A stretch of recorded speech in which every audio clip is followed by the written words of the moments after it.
YouTube channel పెట్టాలని ఆలోచన ఎట్లా వచ్చింది? మా అన్న కొడుకు యూట్యూబ్ ఛానల్ పెట్టి అన్న కొడుకు త్రీ ఎం ఛానల్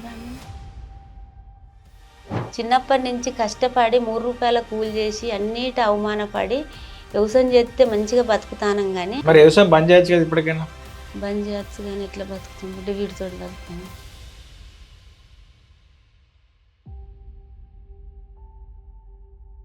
మరి ఇప్పుడు యూట్యూబ్ ఛానల్ పెట్టాలని ఆలోచన ఎట్లా వచ్చింది?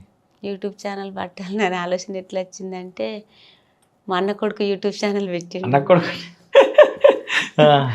యూట్యూబ్ ఛానల్ పెట్టిండు. నువ్వేనా ఎట్లా చెప్పాలి మరి? ఇట్లా చెప్పాలి. ఫోటో తీయటోళ్ళు అందరూ చెప్తే ఎట్లా వచ్చింది అమ్మా అని అడుగుతారు నన్ను. యూట్యూబ్ ఛానల్ ఆలోచన ఎట్లా వచ్చింది అమ్మా అంటే మీకు ఈ మాటలు ఎట్లా వస్తాయి అమ్మా అని సుత అడుగుతారు. అయితే మా వంశపరంగా సుతున్నది కొంచెం. మా బాపు 40-50 ఏళ్ళ కింద కమ్యూనిస్టుల పాటలు పాడేదట, కమ్యూనిస్ట్ పార్టీల. మా అన్న సుత ఎన్నో నాటకాలు, సినిమాల పాటలు, అన్ని తీర్ల సినిమాలు, సీరియళ్ళు రాసిండు. ఆయనకు ఎక్కడ స్టేజ్ ఎక్కి మాట్లాడేంత ఉండేది చిన్ననాటి సందే. మా నారాయణగిరిలో 2 సందన మా ఇల్లు ఉన్నది. ఎక్కడ ఏ ప్రోగ్రాం జరిగినా పాటలు పాడేది, మాటలు మాట్లాడేది. 20 ఏళ్ళకు 15 ఏళ్ళకే ఈ పిల్లగాడికి ఇంత మంచిగా మాట్లాడుతానని ఎంతో మా కుటుంబం గౌరవపడ్డది. అందరు అనుకునే వరకు మా అన్నది, మా అన్న తర్వాత మా అన్న కొడుకులు యూట్యూబ్ ఛానల్ పెట్టి త్రీ ఏం ఛానల్ అన్నది 360. నువ్వు 360 కూర్చొని ఏం ఛానల్ అన్నారు? వశిష్ఠ 360 ఛానల్ పెట్టిండు మా అన్న కొడుకు. కలెక్టర్ చదువు 4 సంవత్సరాలు చదివిండు కూర్చొని. తర్వాత వశిష్ఠ 360 అని పెట్టి అందరికి ఆన్లైన్లో క్లాసులు పంపుతాడు సెల్లుల ద్వారా. బాగా ఫేమస్ అయ్యిండు.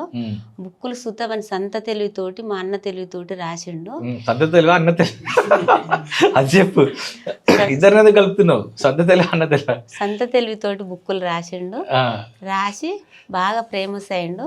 మా వారసత్వంగా వచ్చిన తెలివిలో నాచుతో కొంచెం అట్లా మాట్లాడేది ఉన్నది మొత్తం బ్లడ్ లో మాట్లాడేది అని చెప్తా. అడుగుతారు అమ్మా అని ఆడపిల్లలు వచ్చి కూర్చొని అడుగుతారు. సంధ్యాంతోళ్ళు మొగోళ్ళు అడిగేందుకు భయపడతారు, ఏమనుకుంటుందో అమ్మ అని.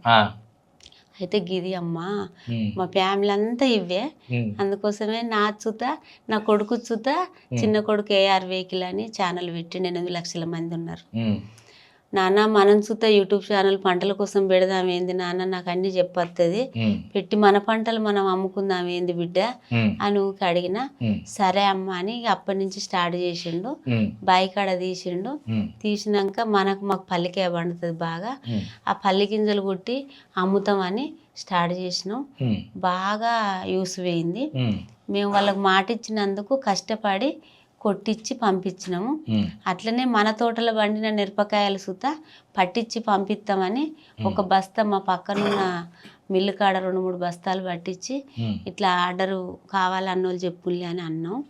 అంటే వాళ్ళు ఆర్డర్ వచ్చినాయి తెల్లారి వరకే. మేము మంచి నాణ్యతంగా పంపించినాం. పంపించినాక అట్లనే ఇంకా కొన్ని ఎక్కువ తీసుకొచ్చినాం రైతుల దగ్గర. తోట ఎక్కువ పెట్టుడు స్టార్ట్ చేసినాం. స్టార్ట్ చేసి మా ఇంటికాడనే మిల్లు పెట్టినాం.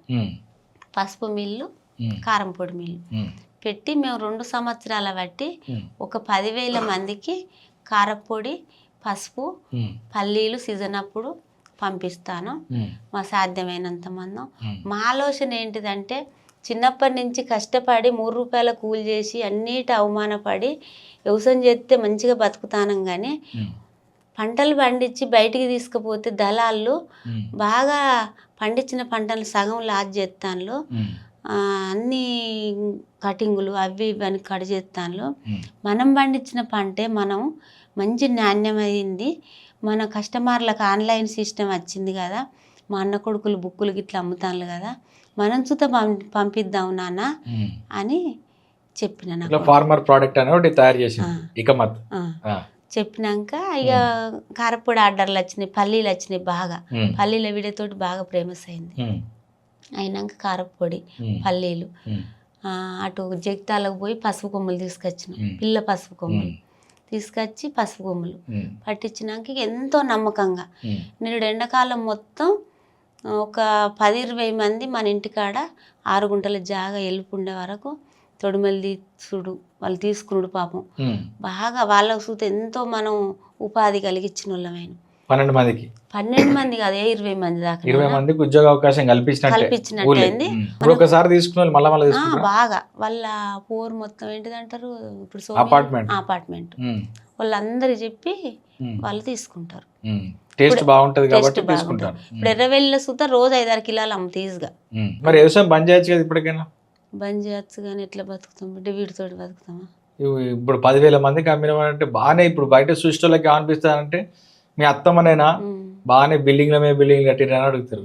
నేను ఏమో మరి కట్టచ్చు తక్కువ ఉంటుంది నాన్న, లాభం పడతలేము. ఎందుకంటే మంచి నాణ్యతమైనది పంపుతాను, అందులో ఏం కల్తీ లేక ఉప్పు పోయాక తొడిమెలు తీసి ఆరబెట్టి పంపుతాను కాబట్టి తక్కువ లాభంతో పంపుతాను. ఎందుకు తక్కువ లాభం అయినా మంచిదే కానీ చాలా మందికి తెలియాలి.